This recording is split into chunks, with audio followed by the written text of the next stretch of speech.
زما عزتمندو د محرم الحرام د جمعې مبارکې د ورځې یو خاص وظیفه زه تاسو ته بیانوم چې کومه دعا هم تاسو د الله جل شانه نه غواړئ کریم رب به درته دغه دعاګانې قبلوي چې کوم حاجت او مقصد پوره کول غواړئ الله جل شانه به درته دغه حاجت او مقصد پوره کوي د کومې پریشانۍ نه د کوم مصیبت نه تاسو نجات غواړئ الله جل شانه به د دغه پریشانۍ نه او د دغه مصیبت نه تاسو ته نجات درکړي د سکون راحت والا زندگی دا به الله جل شانه تاسو ته درکړي د ستاسو دعاګانې به نه رد کیږي او د ستاسو دعاګانو لره به الله جل شانه د قبولیت درجه ورکړي محرم الحرام میاشت ډیره د عزت والا میاشت ده الله جل شانه په قرآن عظیم الشان کې د دې فضیلت ذکر کړی دی چې د هغې معنی دا ده چې د میاشتو تعداد 12 دی د هغه ورځې نه کله نه چې الله جل شانه اسمانونه او ځمکه پیدا کړل او په دې کې 4 میاشتې د عزت والا دي نو زما عزتمندو دا په هغه 4 میاشتو کې داخله ده چې قرآن عظیم الشان کې د دې ذکر راغلی دی دیتا یو خاص فضیلت حاصل دی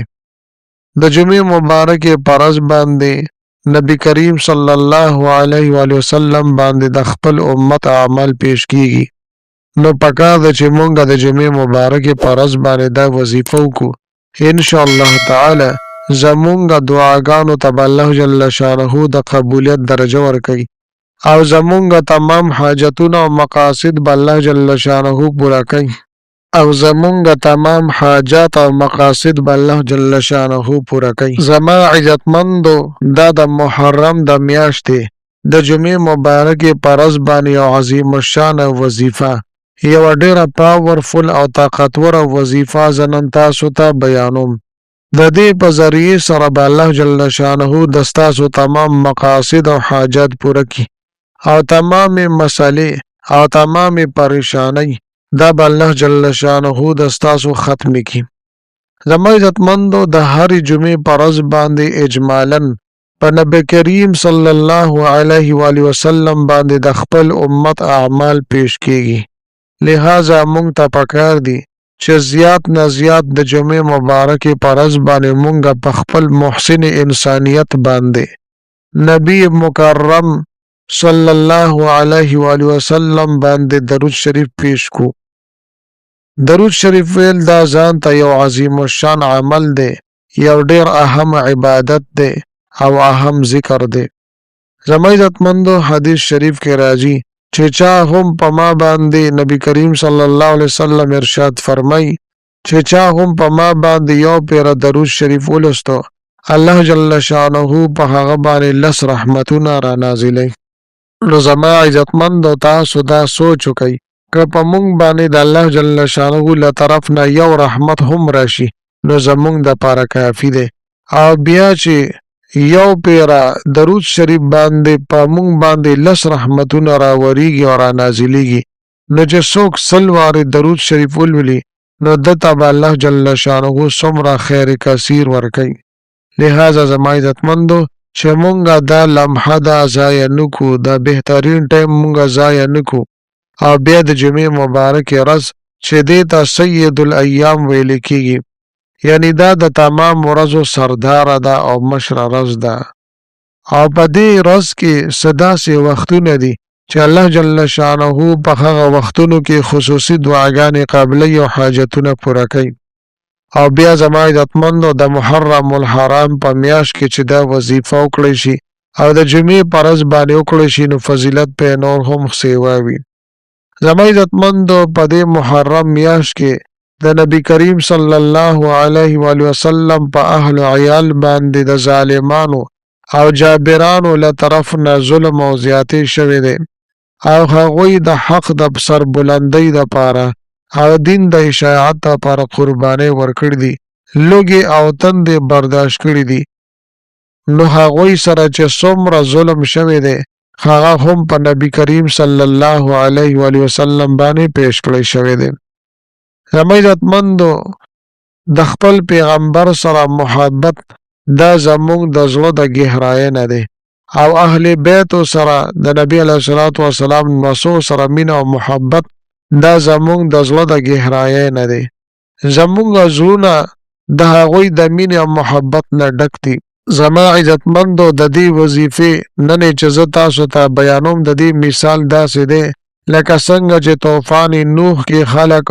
د نوح علیه السلام کشته کې سواره شول او هغوی نجات وموندلو دغه رنګې چې چا هم دا عمل وکړو دا وظیفه وکړه هغه به نجات بیا مومي چې چا دا وظیفه وکړه الله جل شانه به د تمام حاجتونه او مقاصد ضرور پوره کوي تمام مرادونه حاجات به الله جل شانه د دې انسان پوره کوي زما عزتمندو د محرم په دې میاشت کې د جمعې مبارکې فرض باندې لازماً تاسو دا عمل وکړئ زما عزتمندو د محرم په هر یو جمعه باندې تاسو دا عمل کولی شئ یا دا رنګې تاسو د محرم میاشت کې دا عمل ونه کړی شو نو بغیر محرم کې سفر میاشت کې په نورو میاشتو کې هم تاسو دا وظیفه او عمل کولی شئ او زما عزتمندو راځم وظیفې طرف ته مکمل ترتیب او طریقې کار زه تاسو ته بیانوم که چېرې زما چینل مو لا تر اوسه پورې سبسکرایب کړي نه وي نو برای مهرباني دا چینل سبسکرایب کړئ سبسکرایب سره خوا کې د ټالی والا نشان دی دا تاسو کلیک کړئ او سلیکټ ټالی کړئ د دې دپاره چې د هر راتلونکي ویډیو نوټیفیکیشن تاسو ته میلاویږي زما عزتمندو زما د حوصله افزایي دپاره ویډیو ضرور لایک کړئ او لاندې کمنټ کې تاسو ماشاءالله سبحان الله جزاک الله یا د دې په شان د نور ښکلي الفاظ منشن کوي ولیکئ دې دپاره چې ما له حوصله افزایي میلاویږي او نور ډېر ښکلي وظایف زه تاسو ته په دې چینل کې راوړم زما عزتمندو د دې وظیفې ترتیب او طریقې کار دا دی چې کله هم د ستاسو یو حاجت را پیښ شو نو دا وظیفه فوراً تاسو کوئ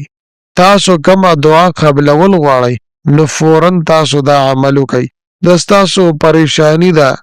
مصیبت ته تکلیف کې غم کې مصیبت کې تاسو راګیر شوئ هم په دغه ټیم کې لازماً تاسو دا عمل اپناو کئ او د دې نه پس چې څه دعا هم تاسو وغواړئ الله جل شانه ورته د قبولیت درجه انشاءالله تعالی ضرور ورکوي زما عزتمندو دا زه چې تاسو ته کومه وظیفه بیانوم دا سورة الشورا کې آیات نمبر 23 کې د هغې یو ټوکړه ده د آیات مبارکه یو حصه ده دا به تاسو 70 مرتبه اویا پیرې لولئ کله چې اویا پیرې ولوستو نو د دې نه پس بیا الله جل شانه دعاګانې قبلئ چې څه دعا هم الله جل شانه به درته ضرور قبلئ هغه کلمات مبارکه زما عزتمندو هغه دا دي قل لا أسألكم عليه أجرا إلا المودة في القربى قل لا أسألكم عليه أجرا إلا المودة في القربى زما عزتمندو که چېرې تاسو خپلې دعاګانې قبلول غواړئ د قبولیت درجه ورکول غواړئ خپل تکالیف او مصیبتونه ختمول غواړئ نو دا تاسو اویا پیرې ولولئ او د هغې د ختمولو دپاره د خپلو مقاصدو کامیابۍ دپاره چې څه تاسو دعا غواړئ ضرور به الله جل شانه ستاسو دعاګانې قبلوي